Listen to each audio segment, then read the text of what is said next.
How's it going, everybody? Thank you very much for watching. Orlando Ruiz Jr., welcome to another classic movie review. This is my review of the 1931 black and white classic horror film Frankenstein, the original. This was based on a book first published in 1818, written by Mary Shelley. And the film was directed by James Whale, who also directed the very incredible sequel of this film that I will eventually get to.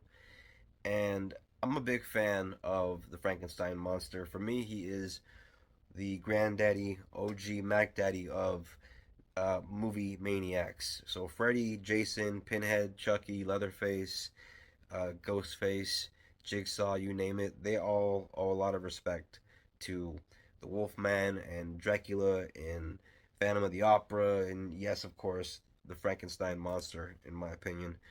They're the trailblazers of horror cinema, and so have a lot of respect for these movies. And I love this first film. It's one of my favorite films of all time. So I'm going to be gushing about this movie throughout this review. But instantly, when this movie starts, there is instant mood and atmosphere. That's really the big uh, thing that you take away after watching this is just this incredible sense of death in the air.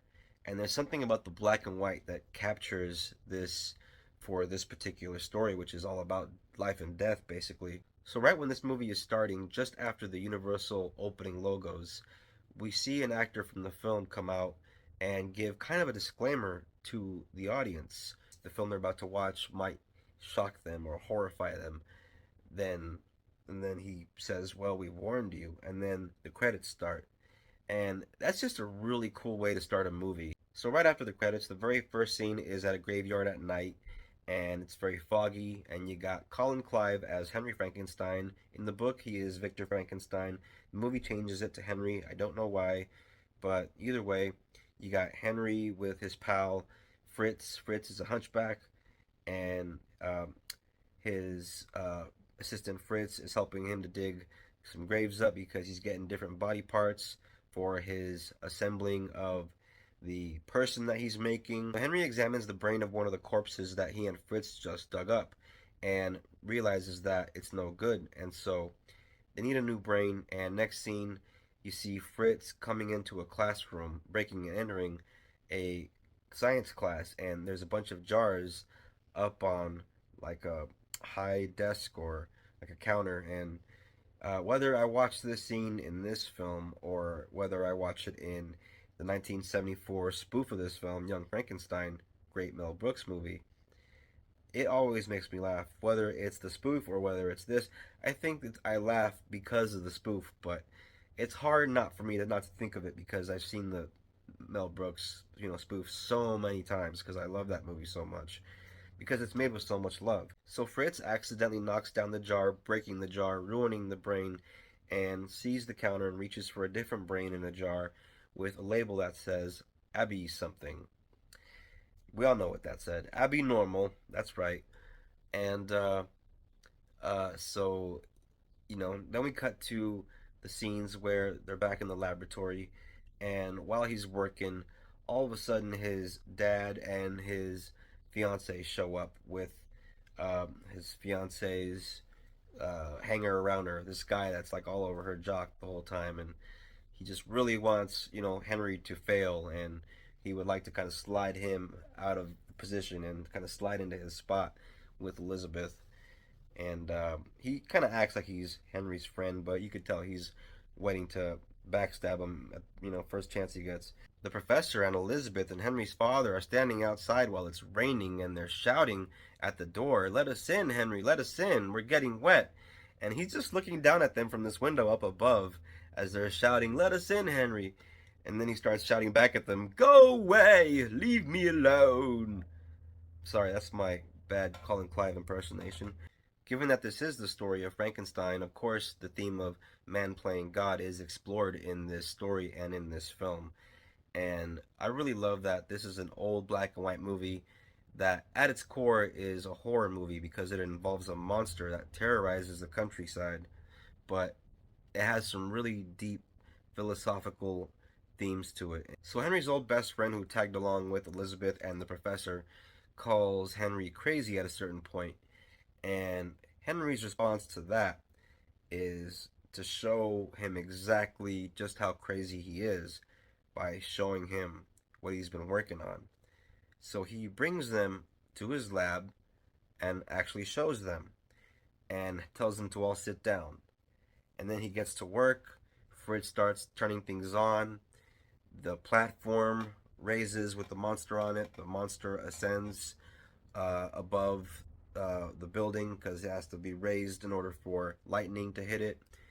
And the storm is, happening, and lightning happens, and he finally starts bringing them down, and the monster comes back down, and before you know it, you get the iconic, classic scene, the It's Alive scene. And no matter how many times I watch this movie and I watch this scene, it gets me excited every single time just because of Colin Cilve's delivery. It's a scene that's been done many times in many iterations throughout the decades, performed by many different actors who have given their own spin on the Henry or Victor character, whichever version they decide to go with.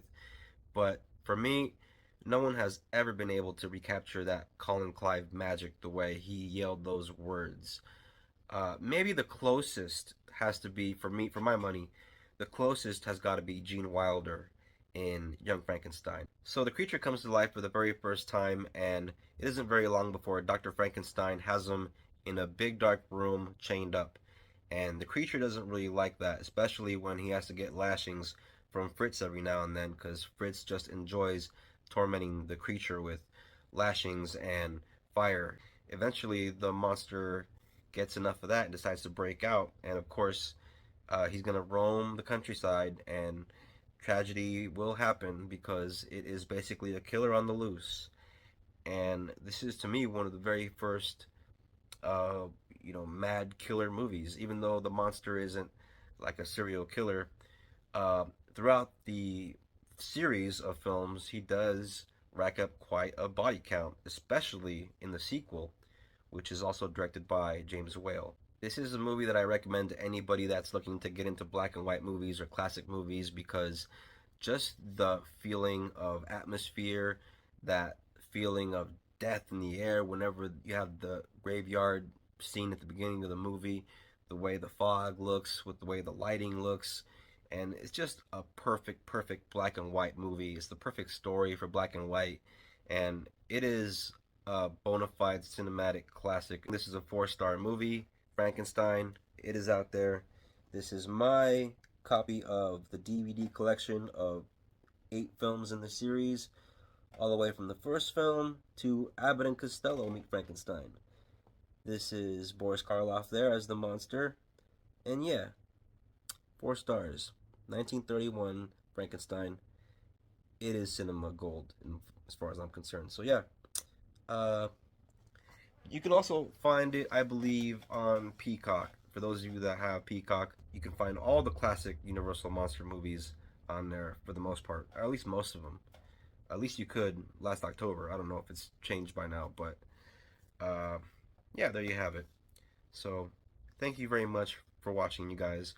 Anybody that's into these classic movies, if you're into this kind of thing, if you're not a subscriber, subscribe and hit the bell, and join the fam. It's a real small one right now, but you never know, it might grow with time.